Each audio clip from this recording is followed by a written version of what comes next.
Welcome to Real Estate Coaching Radio, America's #1 trusted resource for realtors who demand authentic, real-time coaching. Starring award-winning real estate coaches Tim and Julie Harris.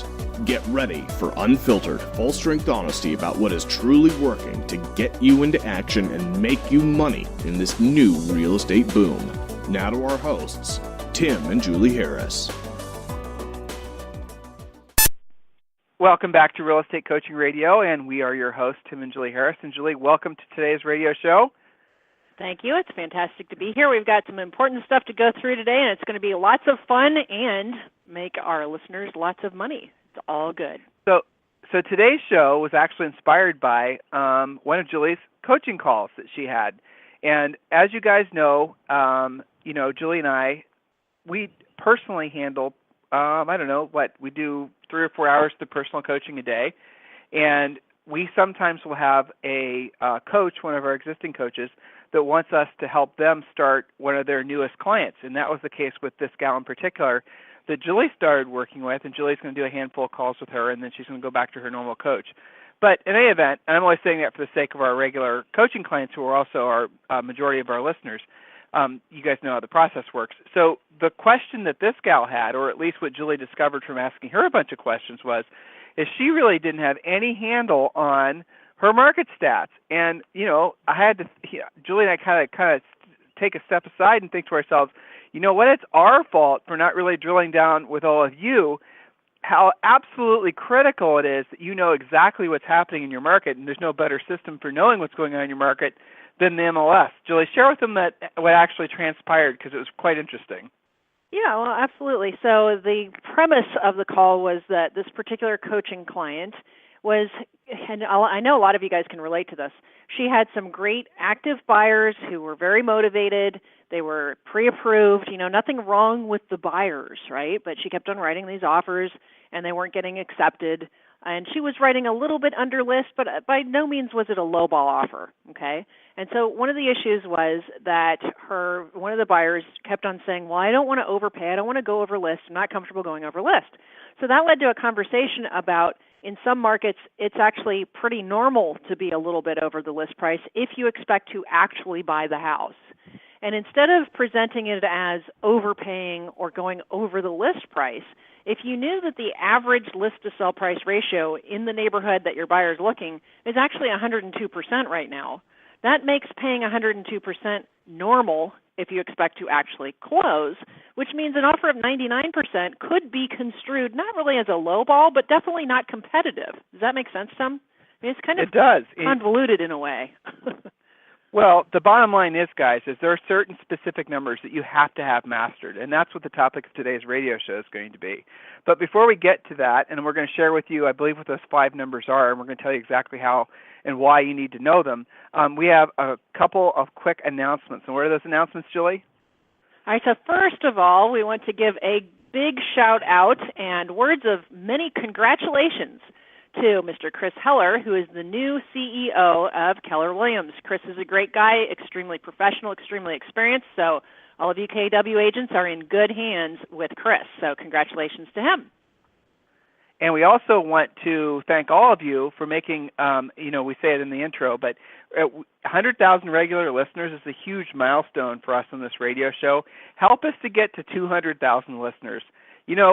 When we started this radio show, about 18 months ago, we originally had the goal of having 20,000 listeners. Well, it quickly shot to 50, and then it went to 75. And now, just at the beginning of this year, it went over 100. So there's no reason why we can't double that within the next 6 months. And, I appreciate the fact that our growth is coming from you guys sharing the radio show. We can track all of that, and we're seeing that what's happening is you guys are listening to it on one of the, many syndication sites, and then you're sharing it with your friends, and that's fantastic. You're sharing it on Facebook. You're sharing it on LinkedIn. So a sincere thank you for helping us get the word out about the fact that this is, without a doubt, one of the best real estate markets that we'll ever experience in our lifetimes. And guys, remember, if you're not experiencing your own real estate recovery, if you're not already experiencing and feeling like this is going to be your best year ever, it's not too late for you to turn that around. But please understand, if you let a couple more months get by you and you aren't actually in action doing the things necessary to make this your best year ever, you know as well as I do what's going to happen. You're going to start rationalizing it. Well, it'll pick up in the summer. Well, it'll pick up in the fall. And the next thing you know, you're celebrating 2016. Isn't that the way it went last year? So please do yourself a favor, do your family a favor, and you need to take responsibility by requesting a free coaching call. Go to freecoachingcallsforagents.com, freecoachingcallsforagents.com. And hey, guys, it's a simple process. You're literally going to get a 90-minute, 30 to 90-minute, depending on how in-depth it goes, coaching call where they're going to go through, we're going to go through every single aspect of essentially what you are doing well, what you need to improve on, and where your easiest opportunities to get into action, help others, and make money are. So freecoachingcallsforagents.com. So Julie, let's jump forward. Let's talk specifically about what are the most important 5 or 6 things that every agent must know, like they know their phone numbers, like they know their Social Security numbers, like they know their home address. What are those numbers? Mm-hmm. I actually have 4 major points, but I'm sure in talking we will create, as we usually do, the 5th and 6th bonus point. So that's okay. The first one is the average days on the market for your overall market. So say you live in Dallas, what is the overall days on the market in Dallas as a city? Because that kind of tells you a lot about what's happening, inventory, et cetera. But also, we want to look at this from, and I'm going to do this to all 4 or maybe more of our points here. Why does it matter from a buyer's perspective? Why does it matter from a listing perspective? Well, if you're listing something tonight, you want to know what the average days on the market is in their particular neighborhood. In other words, against the homes that they're competing with, their school district, their neighborhood, what are the average days on the market? Well, why does that matter? And I'm coming across this a lot too. Depending on your market and your seller, the last time they sold a house, you could have any variety of circumstances. Some of your sellers, the last time they sold a house, it was, maybe it was a short sale. Maybe it was a knockdown, drag out, long days on the market, long process. It was horrible for them. And other sellers, maybe the last time they sold a house, it took 22 seconds with 17 offers. So what's their expectation? So you got to know what you're walking into, because if you screw that up and you don't talk about in your neighborhood, Tim, I've done the comps, and I can tell you the average days on the market for a home like yours in this school district, in this neighborhood, is about 60 days. So that's where we set our expectation. Of course, my job as your listing agent is to get it sold for you as quickly as possible for the top dollar and make your life as smooth a transition as possible. But we need to know what the market average is so we know what to expect. So now when I list your property and it's on the market for 2 weeks, you're not killing yourself or me thinking, well, why in the world don't you have 17 offers in 22 seconds? Because I've set your expectations, and you're not really coming unglued too quickly, if you will. Well, okay? Now, yeah, and that's, opposite of that is maybe it is average days on the market of 22 seconds, and I got to set your expectations that direction too. Go ahead. So there's an interesting paradox to all of this. Some of you guys are stockpiling these listings that are going to be going active in like April.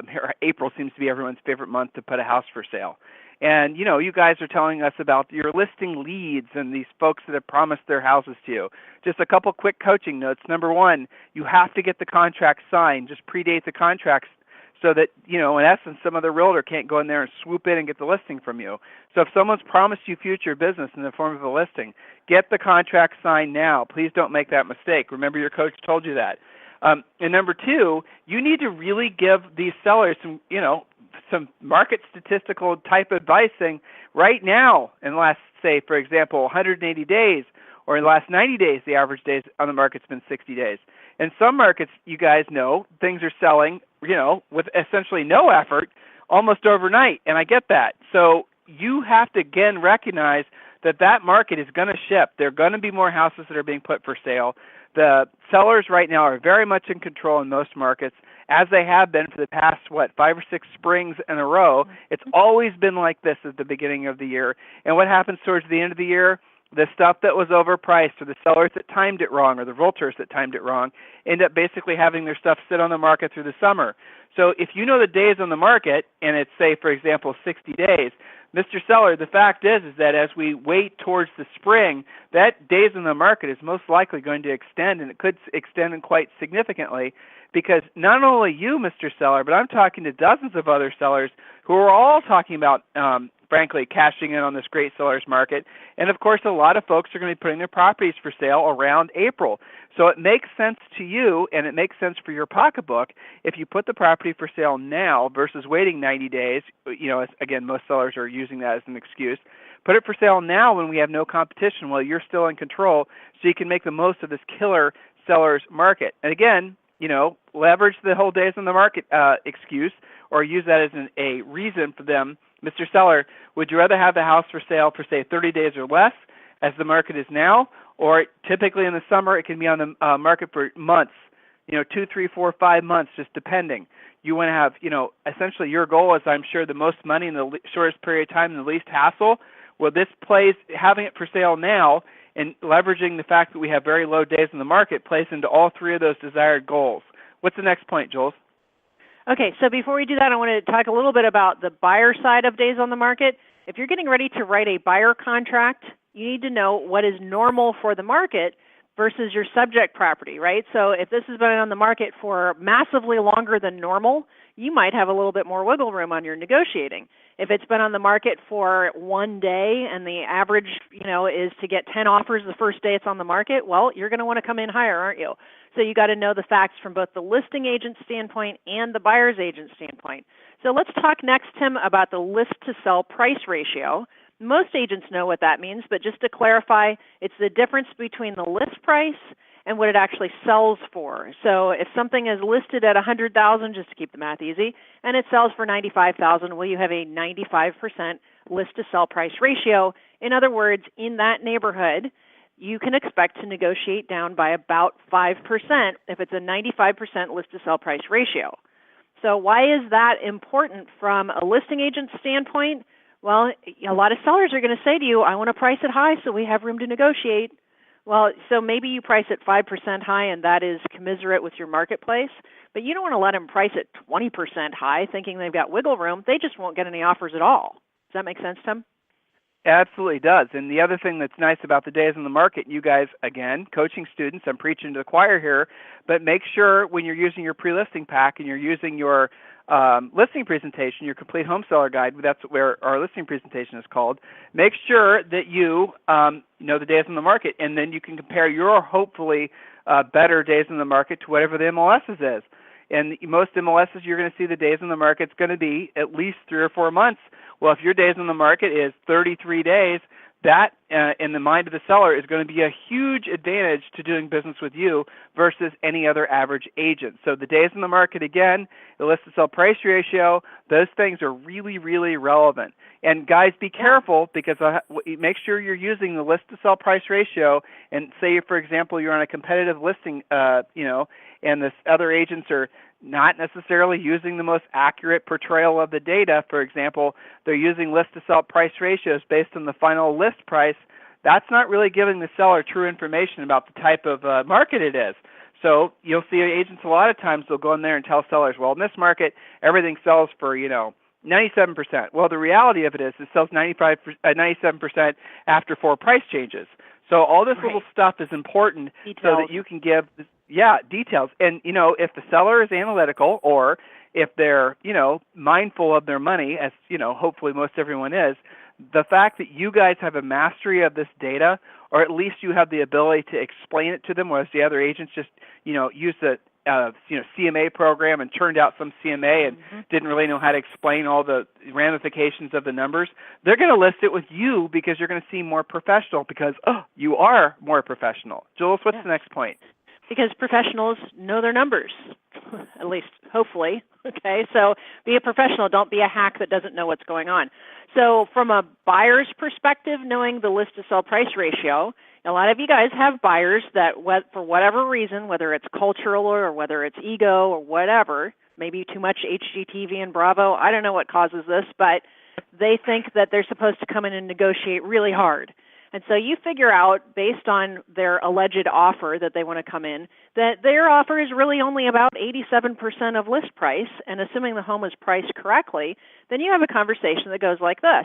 Based on the recent 6 closings, homes are closing for about 97% of list price. Your offer is 10% lower than that.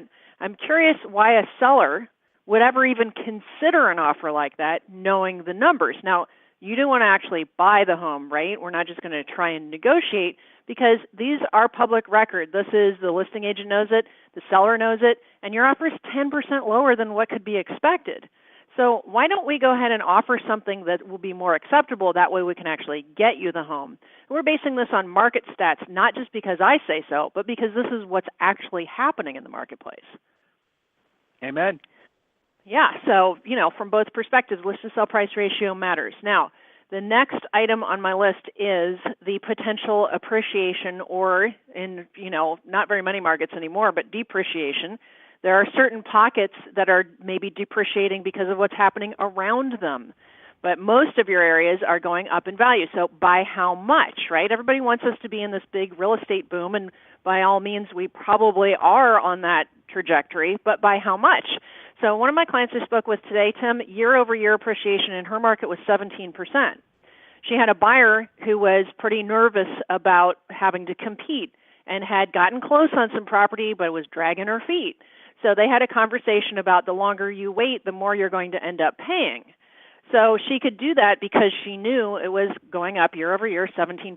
So the $400,000 house that you would have bought 2 months ago, if you wait until this time next year, you're going to be paying 17% more. So if your strategy is not to overpay, buying sooner is probably the better thing to do if we stay on this path. So if you didn't know that, you wouldn't even be talking about it if you didn't know those facts, right? Yeah, I mean, that's powerful. And, you have to have, again, go to the MLS and prove the statistics. Show them similar houses, what they would have sold for last year, what they're selling for this year. You can't just say these things examples and not be able to validate it. And when you do, even the most analytical, skeptical buyer is going to see the fact that you're using real data, and they're going to be appreciative of the fact that, again, you're a professional. Professionals know their numbers. Remember that, guys. That's the recurring theme from today's radio show. Professionals know their numbers. Any kind of professional, not just in this business, but any industry, you have to know your numbers. That is what ultimately is one of the main key differentiators between you and real estate hacks. Next point, Jules. That's right. So appreciation from the seller's standpoint, right? So I want to get the most money for my house. Maybe I want to wait out because, I want to be on the spring market when there's lots of buyer action. Well, of course, to previous points, we can remind them that they also will have more competition. More competition typically means longer days on the market, and longer days on the market usually mean less price, not more. So do homes actually appreciate the longer they sit around as a listing? No, they generally do not. Why? Because when you're a buyer, so Mr. Seller, we can take your seller's hat off right now, put your buyer's hat on, you fall in love with a house. This is the one. What's one of the first questions you ask about that house when you're thinking about writing an offer? Don't you ask what the days on the market is? Yeah, how long has it been for sale? And why is it that you care? Who cares? You love the house. Let's just buy it. Well, but Julie's giving you guys some powerful scripts to use with sellers, right? Explaining to the sellers the importance of not having a big, long days in the market or even anything that's unusual for the marketplace. Longer the days on the market statistically is going to result in A, non-sale, or B, sale for less than what it would otherwise sold for in the marketplace. Because, listings are like gallons of milk. The older they get, the more closer they get to their expiration date. And they're worth, exactly. A listing basically depreciates the second you put it in the MLS. It becomes less valuable by every single moment because of the fact that it's being seen as being rejected. And, these are the real realities, again, to Julie's point. If you're working with a buyer and you can explain this to a seller, Mr. Seller, listen, if you're in the position of purchasing a property and you really like it, it's checking all the boxes for you, you're going to ask the days in the market. And why are you going to ask the days in the market, Mr. Buyer? You're asking the days in the market because you're then deciding how close to the asking price you're going to offer. So if, again, statistics matter, because if you're in a situation like that and your buyer asks well, how long has it been on for sale? And you tell them, like, say, for example, you're in the Midwest and you tell them it's been for sale for 4 months. Maybe they're coming from a different market where 4 months is like ridiculous and things sell in 22 seconds. Their perception is that maybe I don't want to buy this house. Why has the market rejected this house? So you're going to have to jump back in and say, well, the average in our marketplace is this, so it's perfectly normal, or actually 4 months is not bad compared to the average, which is 8 months. Some markets are like that. So you guys got to know these statistics.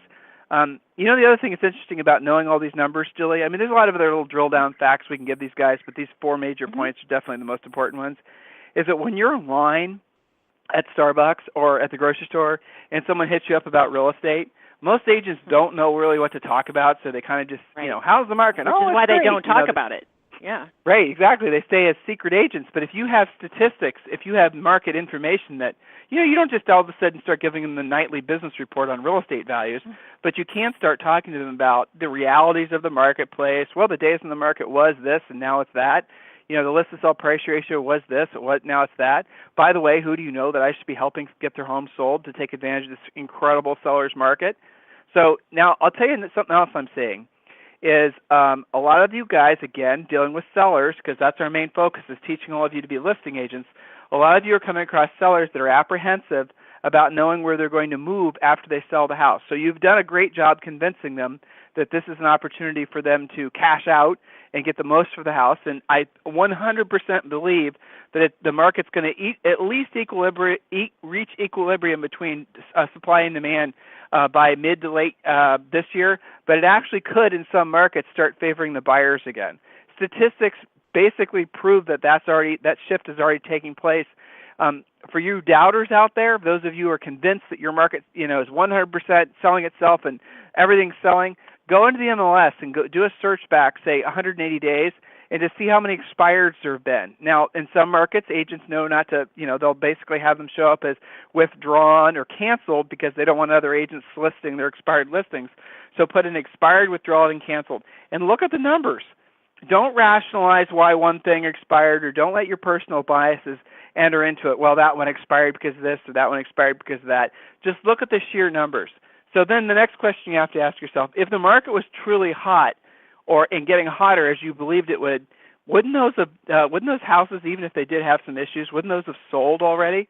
Wouldn't every FSBO basically be beating up potential offers with a stick? So you guys get the point?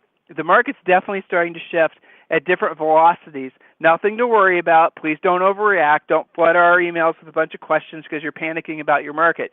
But again, know your statistics. Get into the MLS. See what the trends are. That way, when you're in that line at Starbucks and someone asks you about the market, you can give them the real information, not just the typical hokey guessing garbage that most agents do. They will remember you for the fact that you were able to give them real statistical information, and that was truly of value.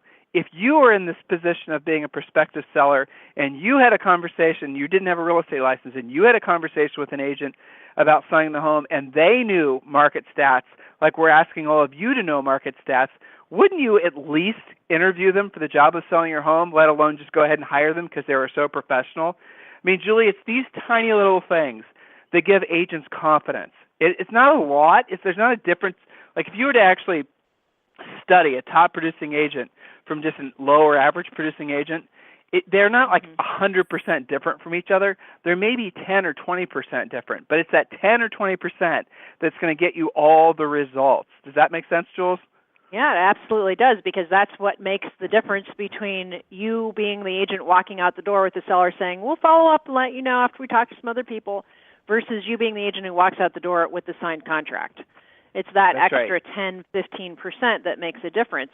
So knowing your stuff, really what this boils down to, Tim, is being more professional when you're strategizing with your buyers and sellers. There's a difference between how you handle a seller who's also going to buy when you know their house is going to sell overnight versus knowing that the average days in the market, it might take 120, maybe 180 days. Especially consider a seller who's relocating, and they're going to completely opposite markets, right? So they would appreciate knowing what the strategy is so they don't end up with 2 homes or no homes. People don't like doing double and triple moves. Okay, so it does make a huge difference. It can be the difference between, like I said, walking away with the listing or not, getting the house for your buyer or not. It helps you strategize. So if they're building, how long is that going to take? Maybe that's the difference between listing it now and listing it 3 months from now, so you don't actually make them homeless if they're in a market where their house will sell right away.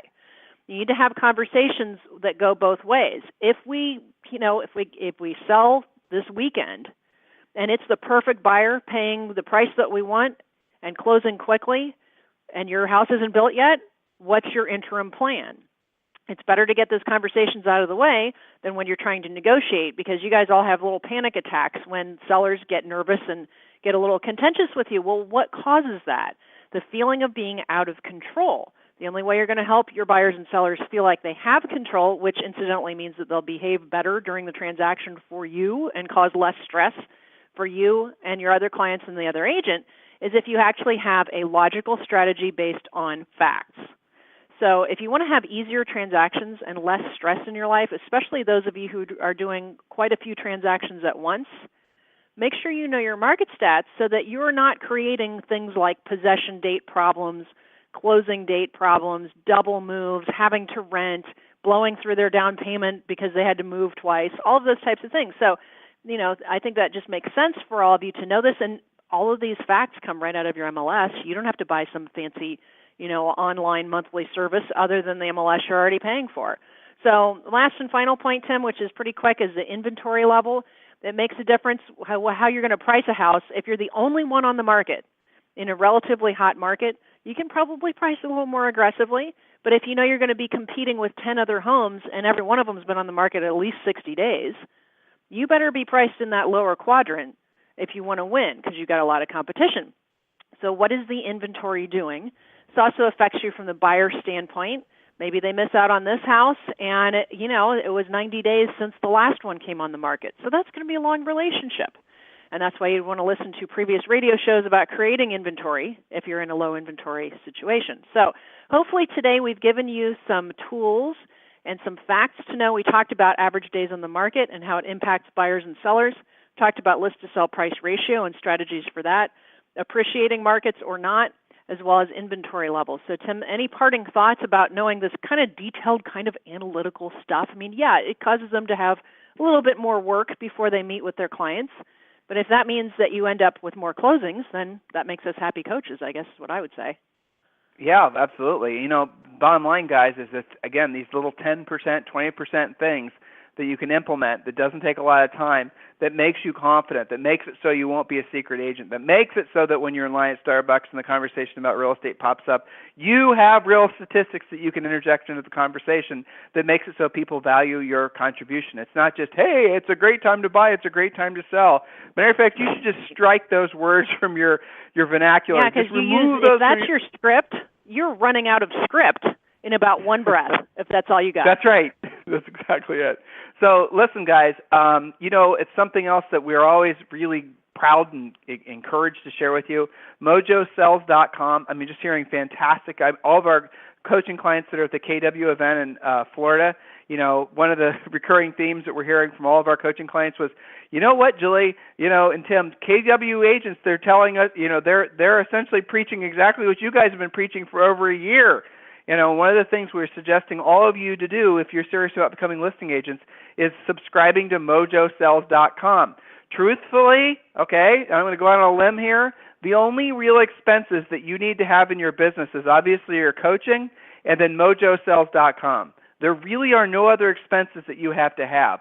All the paid lead generation, all the internet marketing, all the other, long-term this follow-up and long-term that follow-up, at the end of the day, the only thing that truly works at the highest level consistently is you when you're being coached and you're actually following through, obviously, and the tool you need to actually do the listings, go after the expireds, and do that basic stuff that all of us should never get away from is definitely MojoSells.com. Remember, guys, if there's anything we can do for you, I want you to request a free coaching call at freecoachingcallsforagents.com, freecoachingcallsforagents.com, and we'll talk with you on the radio tomorrow.